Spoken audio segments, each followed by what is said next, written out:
Hello guys, good morning, good afternoon, good day sa lahat na manunood.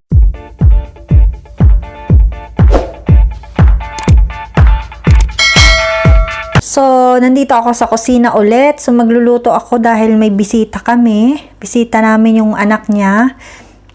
Magluluto ako. May nakahanda na ako na carrots at saka zucchini.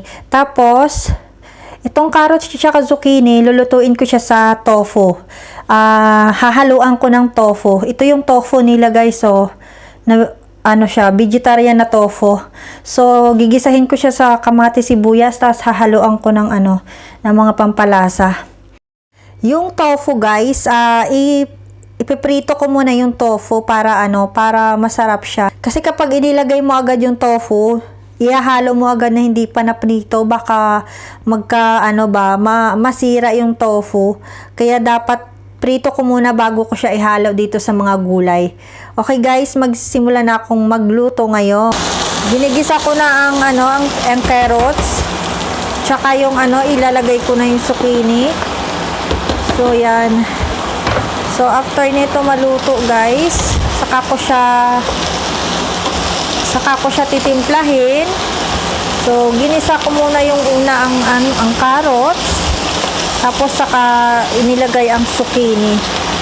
Guys, masarap ang pinalabasan nito mamaya kapag tinimpla mo lang ng tama. Kasi paborito nila to gulay. Vegetarian kasi sila kaya kailangan talaga. Vegetarian kasi kaya kailangan magluluto ako ng gulay sa kanila. Sa ngayon, tatakpan ko muna guys para okay. So, natapos ko na rin na maprito yung tofu. So, ngayon mga Mars, hihiwain ko naman ang tofu. Mga Mars, nahiwa ko na yung tofu, no? Mga Mars, ito na siya, yung gulay ko. Hindi pa siya masyadong luto. So, kailangan maging malambot magiging malambot yung zucchini muna. Papalambutin ko muna yung zucchini, saka ko siya titimplahin. Okay mga Mars? So habang inaantay ko yung luto ko, ito mga Mars, yung labas ng bahay, kay ganda ng umaga ngayon, grabe. So ito yung garden, papakita ko, share ko lang sa inyo May mga kapitbahay kami dyan kasi building. Ganda ng umaga.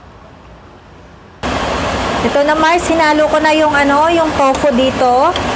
So, hintayin ko lang talaga siya na medyo mawala yung yung tubig. Kasi may kunting sabaw Kaya hintayin ko lang siya na tapos titikman ko na kung anong lasa. Tapos haluan ko siya ng kunting parmigiano para mas lalong sumarap mga Mars. Mga Mars, ito na yung parmigiano na kinudkod ko. So, ihahalo ko to sa gulay. So, ihalo ko na ngayon sa gulay, mga Mars. So, ito Mars, nahalo ko na yung parmigiano, no? So, nilagay ko na, haluin ko na lang. Napakasarap nito, mga Mars. Try nyo din itong lutuin. Kahit simple lang, masarap. Yan. Ito na, mga Mars. So, ito na yung niluto ko mga Mars. I hope na matry nyo ding maluto ito. Salamat sa panonood. Once again, ako nga po pala si Margie Gilanova. Thank you mga Mars. I hope makasubscribe kayo sa aking YouTube channel. Margie Gilanova, salamat. God bless you all.